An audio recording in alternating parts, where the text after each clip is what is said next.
Welcome aboard. It's Captain G to Operation First Blood, a global war 1985 YouTube war. So, a bit of housekeeping still. Flak 88 took care of most of it for me last turn. He addressed the range mistake I made with the helicopters and that they had landed at Magden then. Moving 1, 2, 3 with the base bonus rather than all the way here to P8. The other part of that was the empty heavy aircraft cruiser then did not go into P18, and it's back here in P8. So that's this, just for those who are following along at home and wonder where this came from, because it's going to come into play this turn. The next two items of housekeeping came up with an intensive study of the rules and some discussion. It seems that you'll notice a lot of the neutral territories start with forces, and we talked about the yellow representing the pro-Western and the orange pro-communist, but others are empty and have a value or don't have a value. And inherent in the game, if a territory has a IPP value and it's attacked or activated by one of the allies based on treaties, then that number of light infantry are placed into that territory. It saves on the unit counts. You don't have to clutter up the whole map with a bunch of infantry, many of whom will never come to play. But if it's empty, then one paramilitary will go into place. So, one, just know that fact. Two, since the Philippines has an IPP value, there was an inherent light infantry unit in this land zone, in this country, that when aligned with the USSR would have been activated and joined.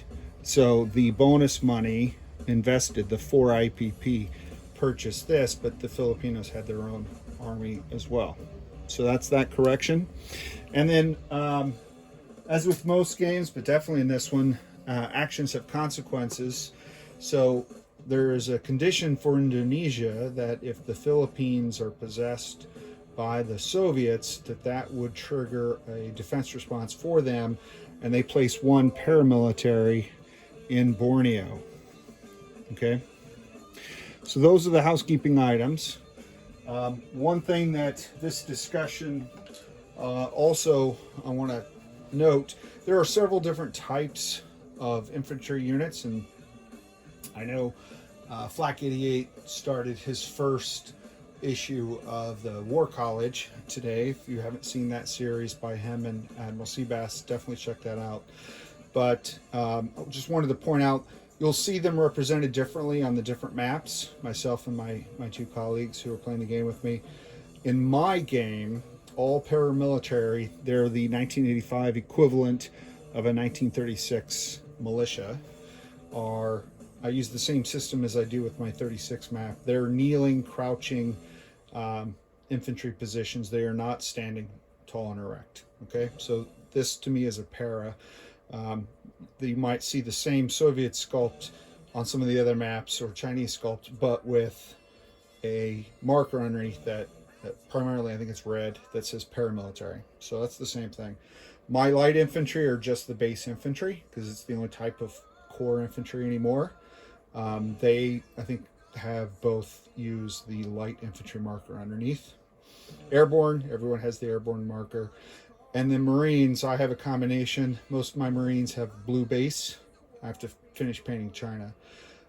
And a Marine marker.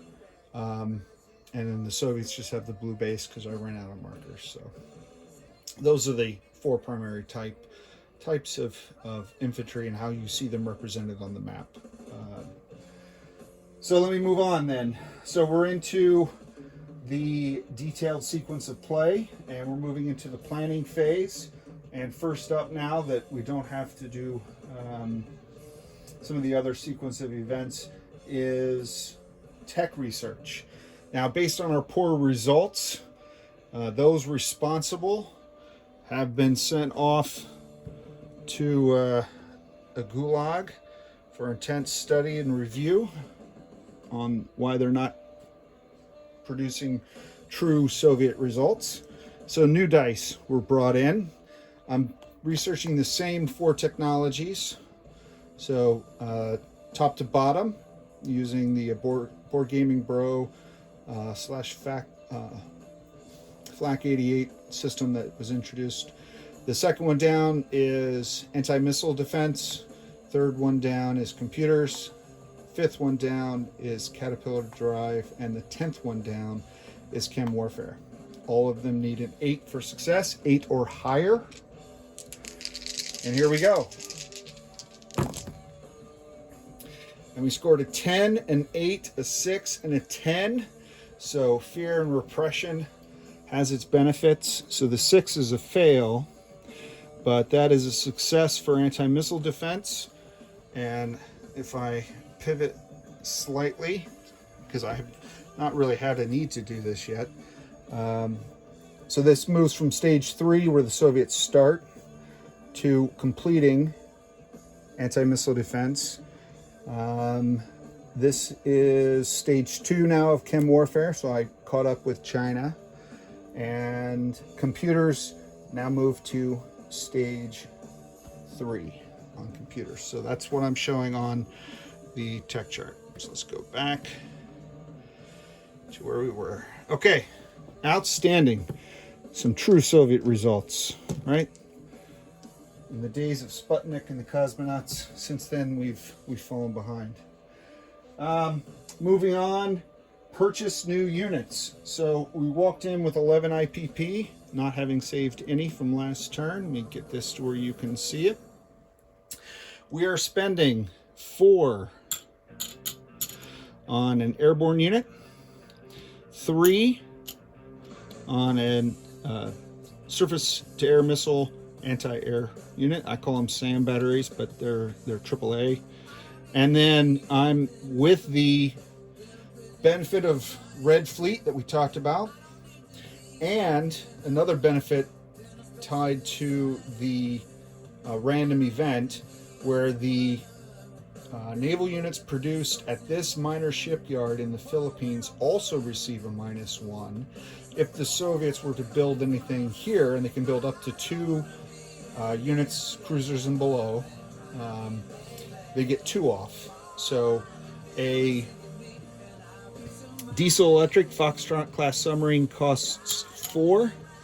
So where I would ordinarily pay 4 to get one, if I was a capitalist, 3. If I was a Soviet, I pay 2 each if I utilize the willing workers of the Philippines. So I get 2 that I can produce there. And that is all 11. So that is my production build. So we're going to move into the non-combat phase, because I have no more useless satellites to launch. Thank you for that. I do appreciate the education. One other thing, while I'm on it, another housekeeping note that I caught myself. I stated when I spent the 4 IPP on this that I couldn't use it to build part of a facility or a ship and then finish it later. Turns out I was incorrect in that. You can do that. So pay more attention to Admiral Seabass and FLAC 88 in the Naval War College than me. So just wanted to call that out, because I did not want to be responsible for misinformation in the community. All right, I have 10,000 non-combat moves, and I'm going to go through them as quick as I can. From the Army Task Force Marker Headquarters, Soviet Far East Command, I'm going to send my air cav unit via sea lift, and it can move 3 zones. So this is the starting zone. 1, 2, 3 down here with Taiwan. Since everyone is at peace, it's just international shipping. That's as far as it can go. It's on its way to the port here, the major port in the Philippines, but not quite able to get there this turn. It's just cargo on the little shipping service. So I'll put it there on that, what for me is a sea lift marker. Okay. So it's there in, what P number is that? P28 for my fellow players. The next move is in Vladivostok, also on this headquarters task force marker. The Soviet Airborne is going to airlift, and with an airlift and mid-air refueling capabilities in this game, you can airlift from airbase to airbase anywhere in the world.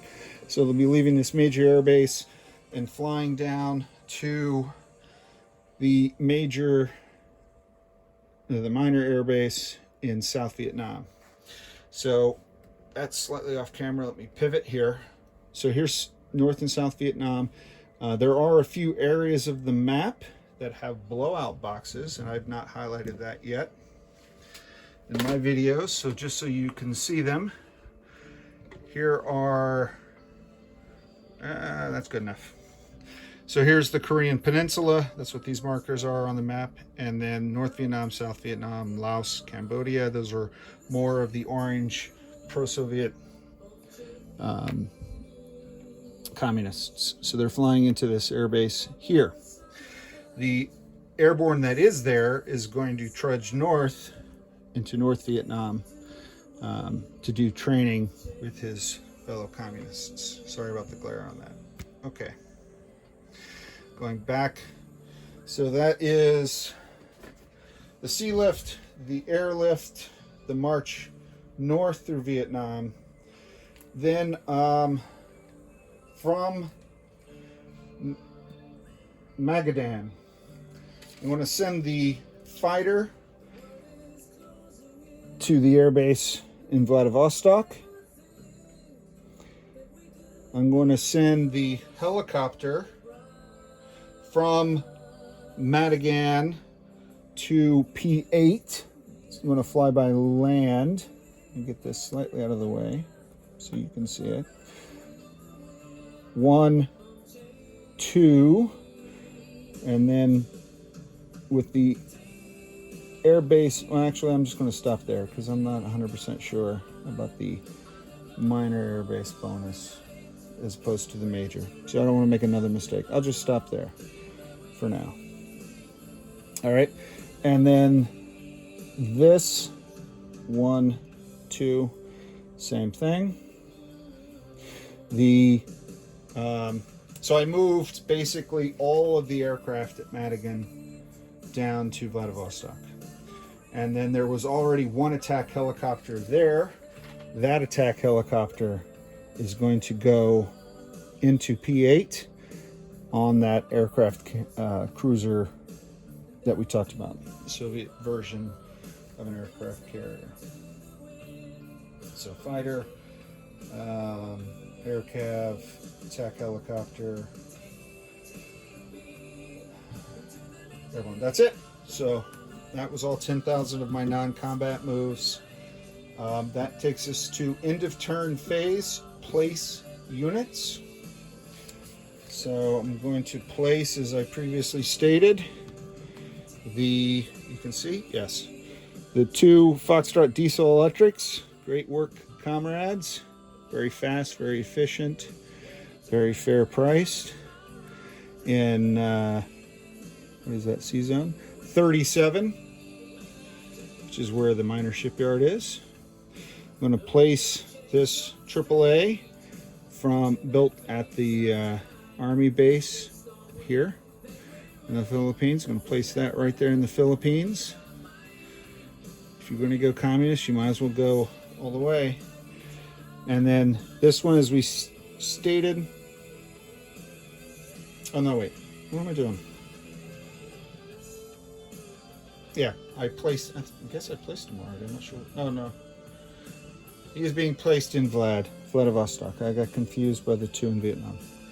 Just look at what I wrote down, follow instructions. All right, so that is the end of the turn, which means that next up, Flak 88, you are on the clock, my friend. This is Captain G, over and out.